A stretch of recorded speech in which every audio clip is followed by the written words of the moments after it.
Que a paz do nosso Senhor e Salvador Jesus Cristo estejam com todos. Graças a Deus, mais uma vez a gente se reúne para adorar ao nosso Deus, para engrandecer a esse Deus de amor, a esse Deus tão maravilhoso em nossas vidas. A gente espera que todos estejam bem, estejam aí com saúde e adorando, engrandecendo, sem desânimo, sem demasiadas, sem grandes preocupações, mas com o nosso foco no Deus de amor, no Deus bondoso, no Deus maravilhoso que a gente serve, confiando nesse Deus, acreditando nesse Deus. E a gente vai começar cantando sobre esse amor.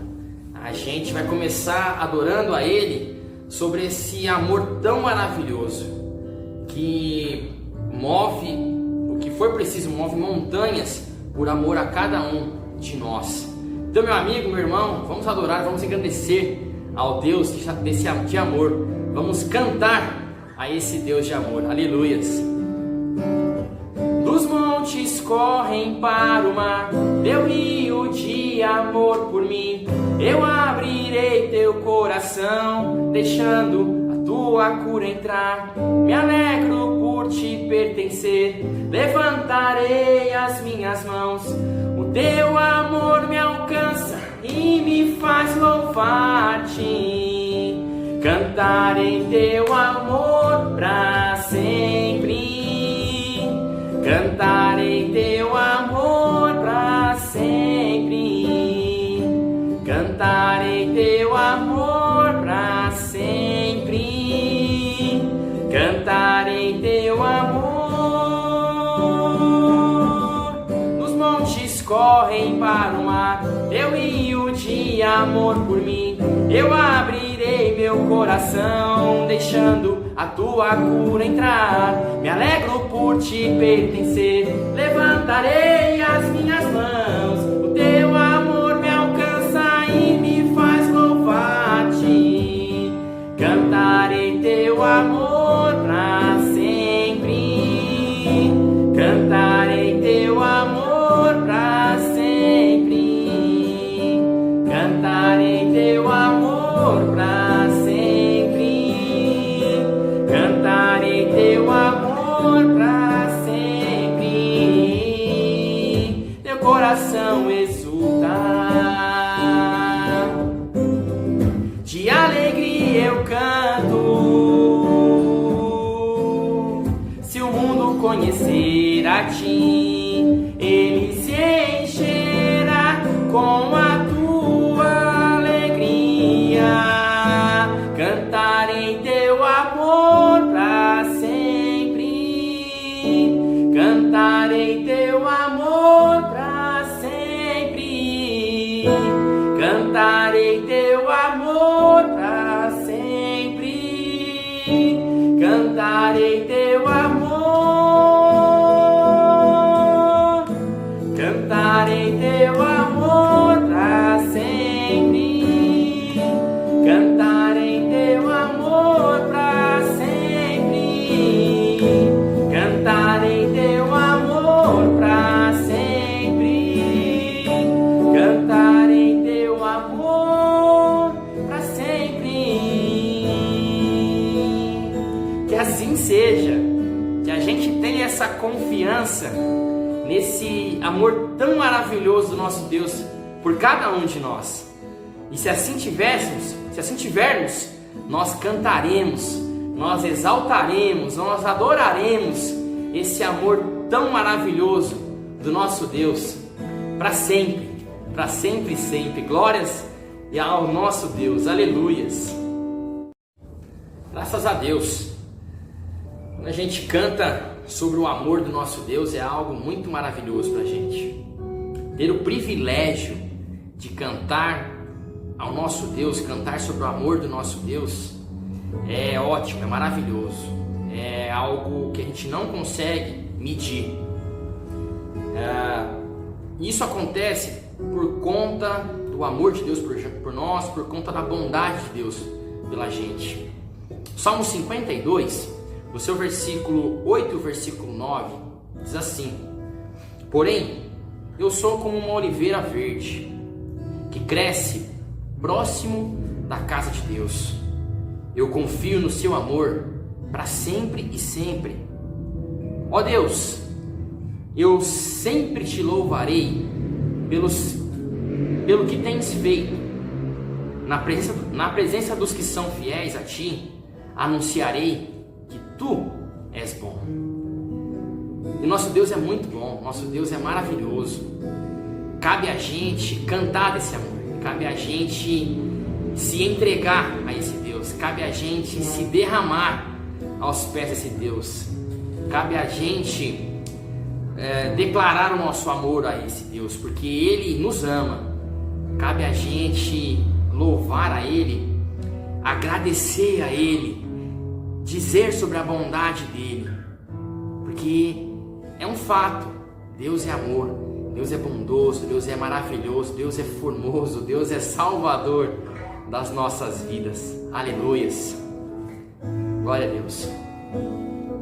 Me derramar, dizer que te amo, me derramar, dizer te preciso, me derramar, dizer que sou grato, me derramar, dizer que és formoso.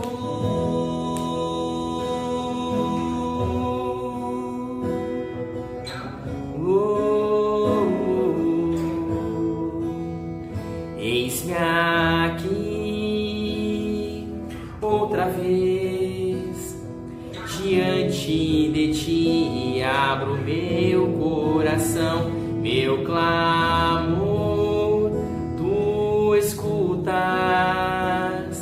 e fazes cair as barreiras em mim. És fiel, Senhor, e dizes palavras de amor e esperança sem fim ao sentir o teu toque. Por tua bondade libertas meu ser no calor deste lugar. Eu venho me derramar, dizer que te amo, me derramar, dizer que preciso, me derramar, dizer que sou grato, me derramar, dizer que és formoso.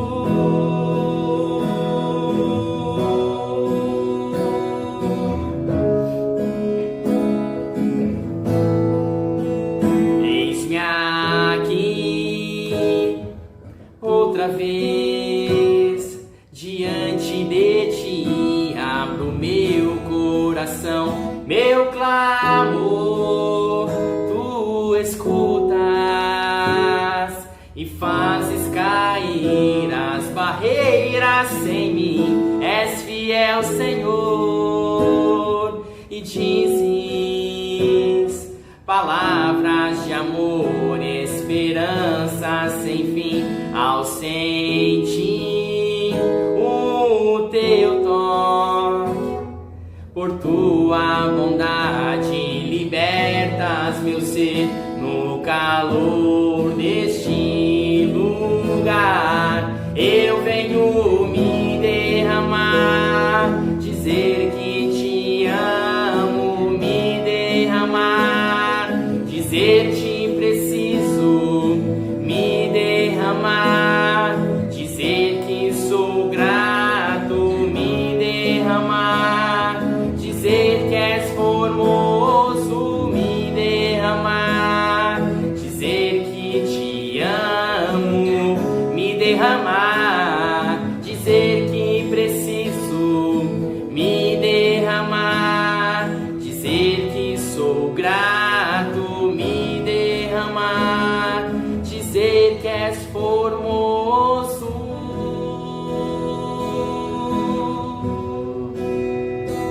Puxa, meu amigo, meu irmão, é um privilégio muito grande. A gente, nas nossas dúvidas, nos nossos medos, nas nossas incertezas, no nosso pecado, os nossos erros, a gente ter a oportunidade de dizer ao nosso Deus que a gente o ama, que a gente é grato. Puxa, meu Deus, obrigado. Dizer ao nosso Deus que a gente precisa dele. Dizer a ele que ele é muito formoso, que ele é maravilhoso, que ele é bondoso, que ele é fiel. Meu amigo, meu irmão, isso é um privilégio que a gente não vai conseguir medir. A gente só consegue isso pela graça maravilhosa e pela misericórdia grandiosa do nosso Deus pela gente. A gente olha para o mundo, a gente vê uma situação difícil, mas a gente olha para Deus, a gente vê a nossa única solução, a nossa única saída, a gente vê fidelidade, a gente vê amor, a gente vê salvação no nosso Deus. Glórias a Ele, bendito e exaltado é o nosso Deus. Que Deus continue cuidando da gente e concedendo para a gente esse privilégio, essa maravilhosa oportunidade de adorar Ele, de engrandecer Ele, e a gente continue entendendo, continue aproveitando isso, não deixando que o mundo ocupe nosso tempo, mas que a gente tenha foco, tenha pensamento em adorar, em engrandecer ao Deus dos deuses, ao Senhor dos senhores. Que Deus continue nos abençoando e cuidando de cada um de nós. Amém.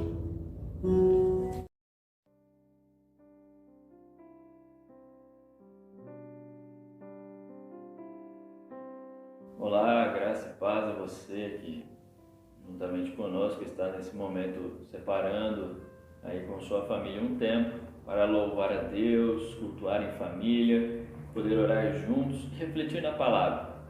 E nós estamos aqui nessa série de reflexões, tratando uma série sobre família, com o tema pecado, uma doença a ser combatida.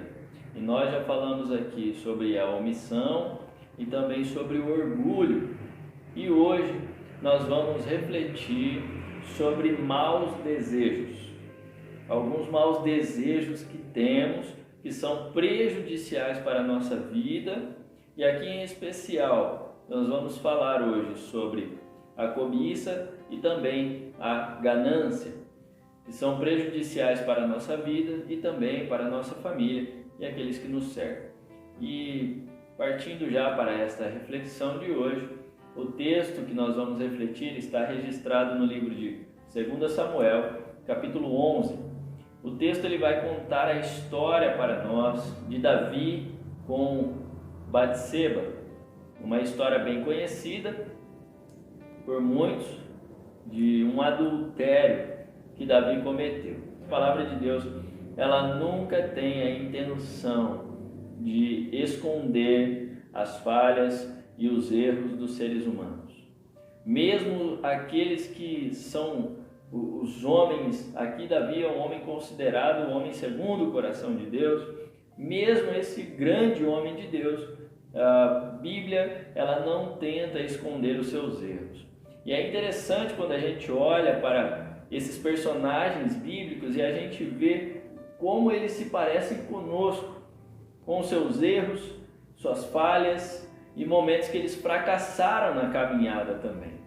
E isso nos traz muitas lições que nós podemos extrair para a nossa vida, para que a gente aprenda com os erros deles e para que a gente cresça também nessa jornada e nessa caminhada. E hoje, para a nossa reflexão, eu quero fazer você pensar um pouquinho sobre alguns problemas que aconteceram na vida de Davi. Algumas atitudes equivocadas que ele teve, algumas decisões erradas que trouxeram muitos prejuízos para a sua vida. E começando a história, o que acontece nesse capítulo 11 de 2 Samuel? O texto vai dizer para nós que no tempo em que os reis costumavam sair para a guerra, Davi enviou Joabe, que era o seu oficial, e todo Israel para uma guerra. Só que Davi ele fica em casa. Davi não vai para a batalha. E aqui o texto não vai dizer para nós por qual motivo Davi ficou em casa. Mas o texto começa dizendo assim: no tempo em que os reis iam para a guerra com o seu exército, Davi ele manda o seu exército e Davi fica em casa. Aqui alguns comentaristas vão dizer que Davi tinha aproximadamente uns 50 anos de idade nesse período, e aqui Davi ele se propõe a ficar em casa, seja por qual motivo for. Mesmo que Davi estivesse velho já para guerrear, ele deveria estar junto com o seu exército para dar sugestões, conselhos e armar estratégias com o seu exército para que eles batalhassem e vencessem. O dever dele era estar com o seu exército, mas não, Davi ele está em casa.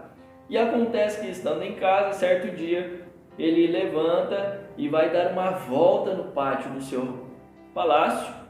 E quando ele vai dar uma volta ali, ele olha, e quando ele olha, ele vê uma mulher tomando banho.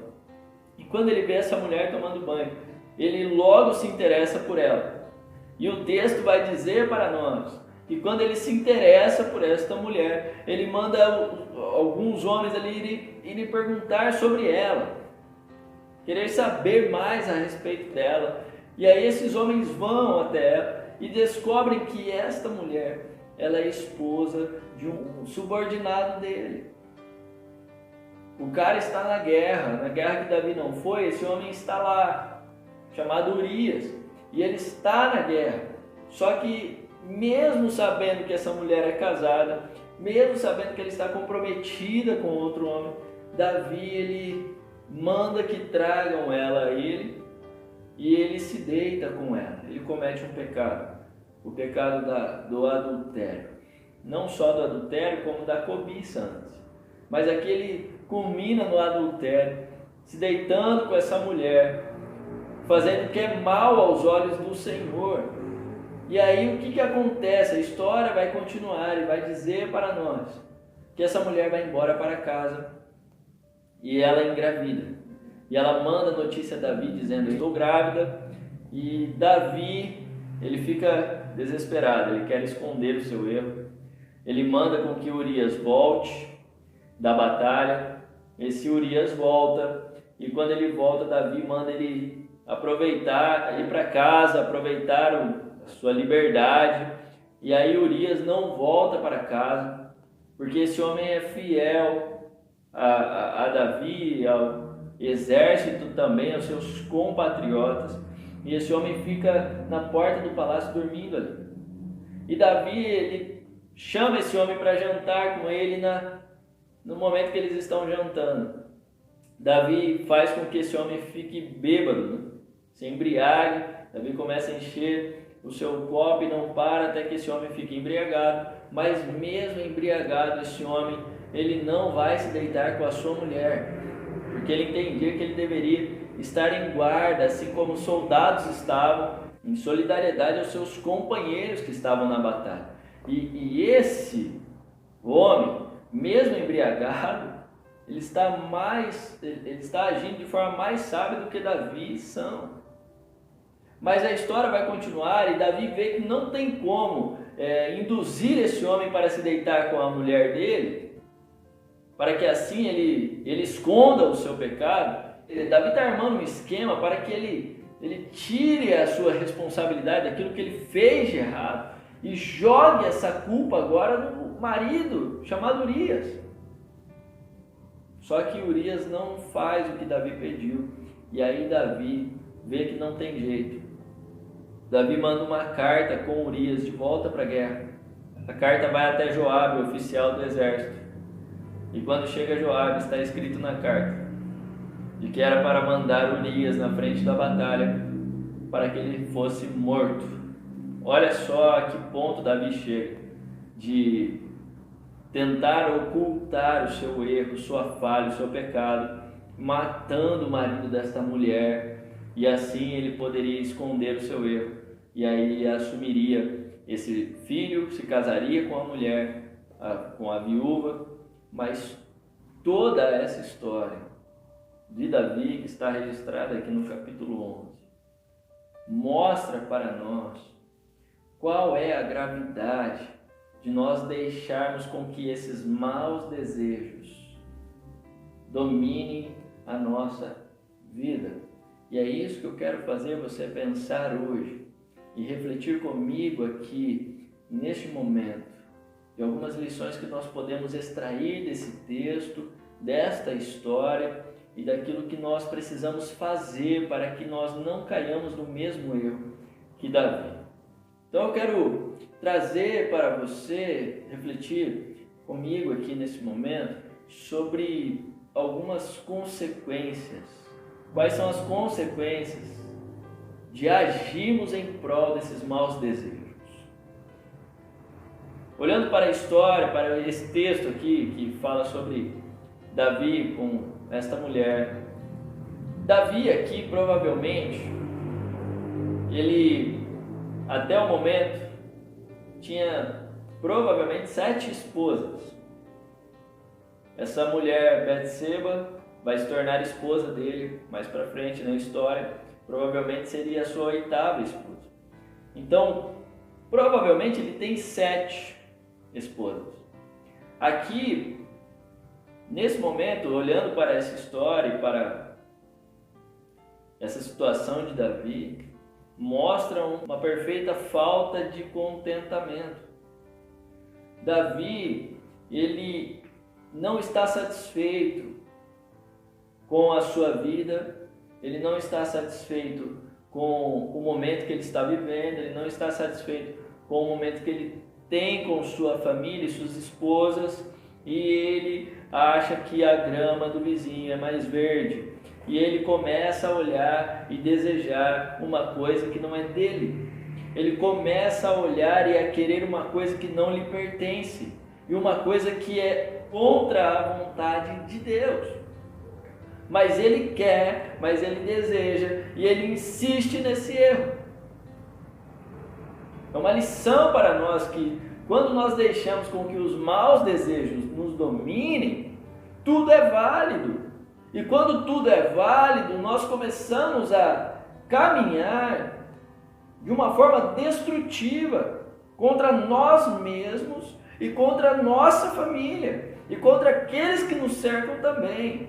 E essa falta de contentamento gera em Davi uma ação desonesta contra o seu servo que está na batalha guerreando pelo seu rei, e um ato pecaminoso contra Deus, que ele vai, deseja o que não é dele, quebrando o mandamento de Deus, e ele vai e consuma esse ato através do adultério, e aí ele quebra um outro mandamento também. E aí, depois desse pecado de Davi, a outra consequência que vem é a tentativa de ocultar, de esconder o seu erro.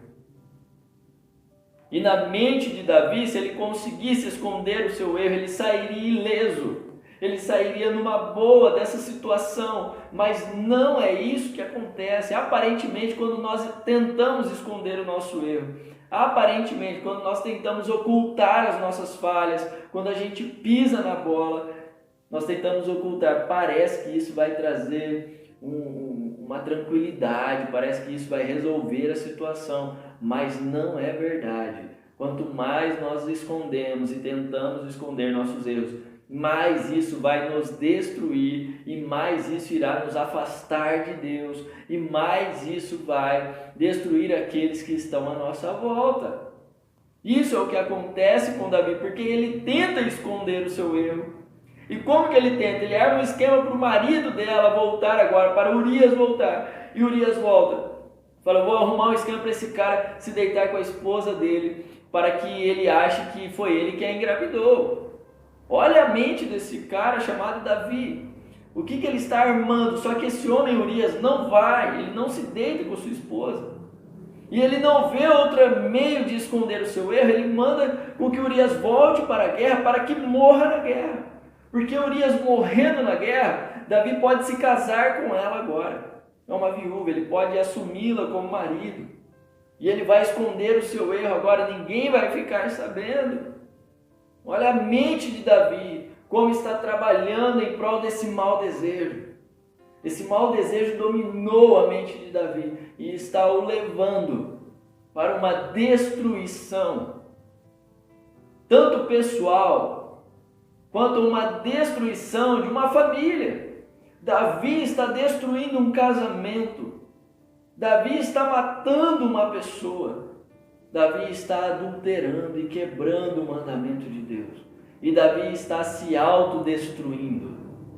Tudo isso porque Davi escolheu aqui nesse momento se afastar de Deus e se aproximar dos maus desejos. Olha as consequências de vivermos dominados pelos maus desejos.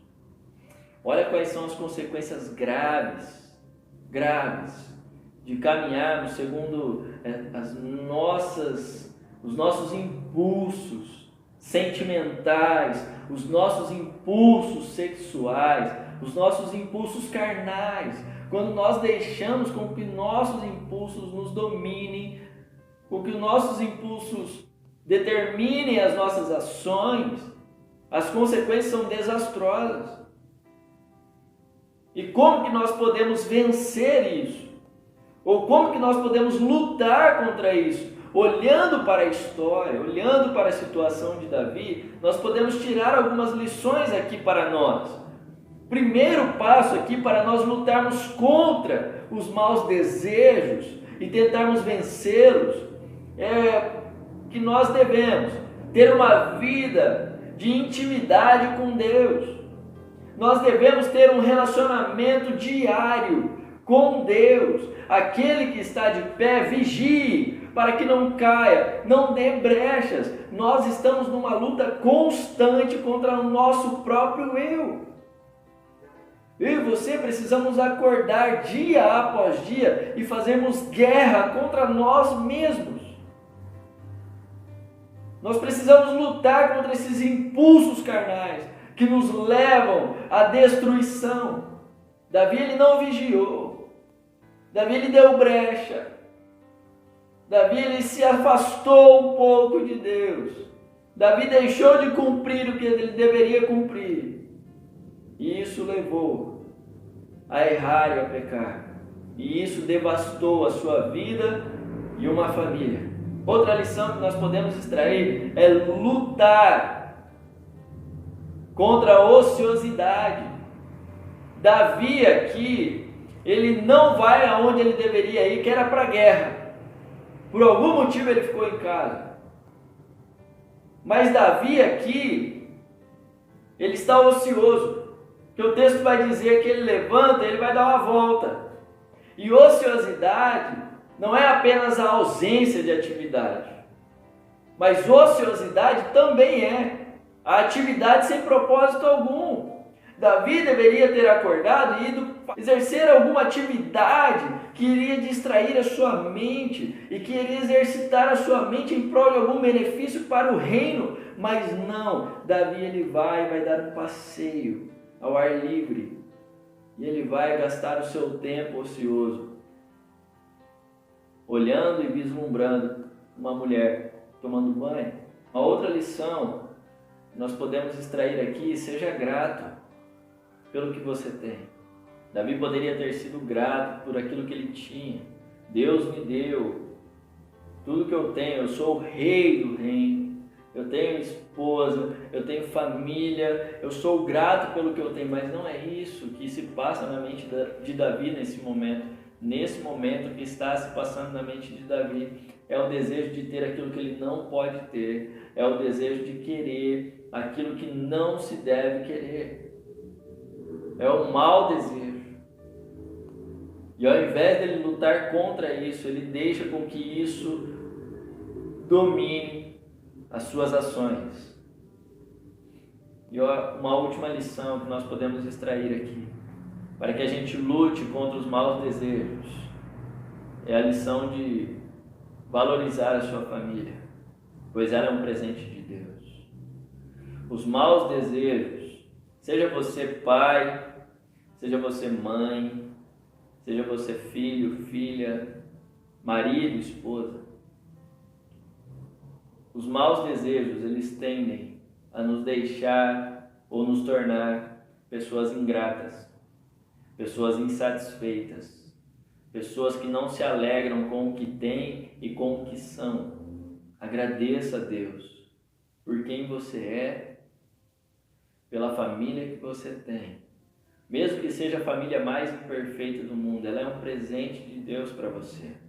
Então seja grato, agradeça pela sua família, e não só agradeça, mas valorize ela, lute por ela, viva por ela, viva primeiro por Deus, sua vida é em Deus, que Deus seja o Senhor da sua vida, porque se Ele for o Senhor da sua vida, Ele será o Senhor da sua família.